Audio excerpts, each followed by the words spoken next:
Let's take a look. This is from Dog Pound Daily. 5 Browns players whose roster spot is on the line versus the Chiefs. Number 5, defensive tackle Tristan Hill.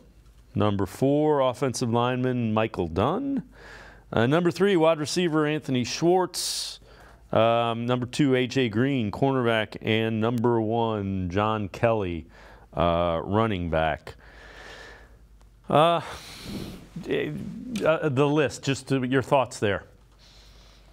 Well, I think Tristan Hill's definitely on the outside looking in. I look at that defensive tackle room, and I think they're only going to keep 4. I don't think there's a reason to keep any more than that when you have defensive ends like Zadarius and Alex Wright when he's healthy, who can also contribute on the inside.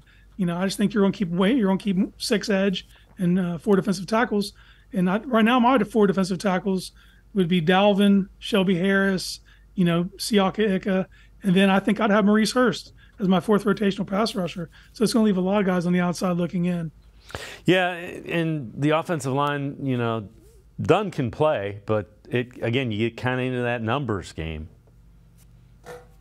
Yeah, and I think the center position kind of puts everything in flux because if they plan on keeping Nick Harris and Luke Weipler, that means those guys are going to have to at least be able to pull double duty. And you've seen Weipler get some exposure in there. And they've even been using James Hudson in practice at guard. So I think that when you start doing that, I think it's going to show you that maybe one of these guards who have been making the team are kind of expendable now.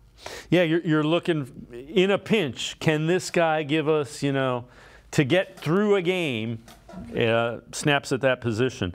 Schwartz is a guy that's he's going to be that's an interesting one.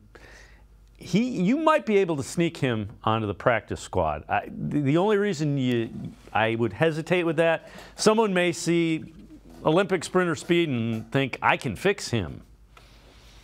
But if they do and he does get fixed and he goes somewhere else to have success, you can point that back to your coaching staff where they failed. I think that even if he were to ball out against Kansas City, I think it's a case of too little, too late. I just think that you've had that 4.27 speed on your team for 3 seasons, not going in 3 seasons now, and it's been no more beneficial than it was the day he was drafted. At some point, you got to cut your losses, and I just think there's more talented wide receivers that need to be getting looks, and unfortunately, that leaves Schwartz on the outside looking in. He's got to hold on to the ball. He's got to stop fumbling when they hand him the ball. A.J. Green, again, they're deep at cornerback. Again, that's a guy I think that can play in the league. So I think if he's not on the 53, I don't think they get him on the practice squad. Yeah, good problem to have. I think you brought in some excellent corners this year. Cam Mitchell's definitely flashed and shown some stuff. Biggers is out there. I think that it might leave someone like Green more susceptible to getting cut because those guys are a little more versatile with their ability to play inside more than Green is. Green is an NFL corner.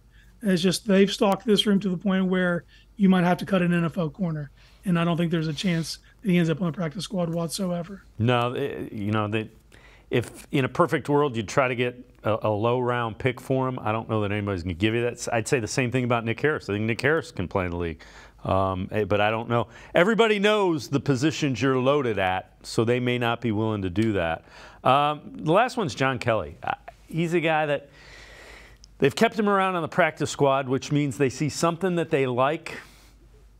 The first preseason game was pretty good. After that, it's been okay.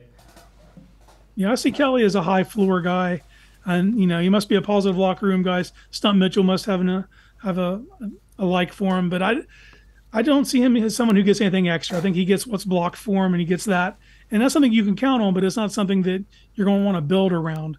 So I think that, it all depends on Jerome Ford's health, which we don't know. It's still up in the air.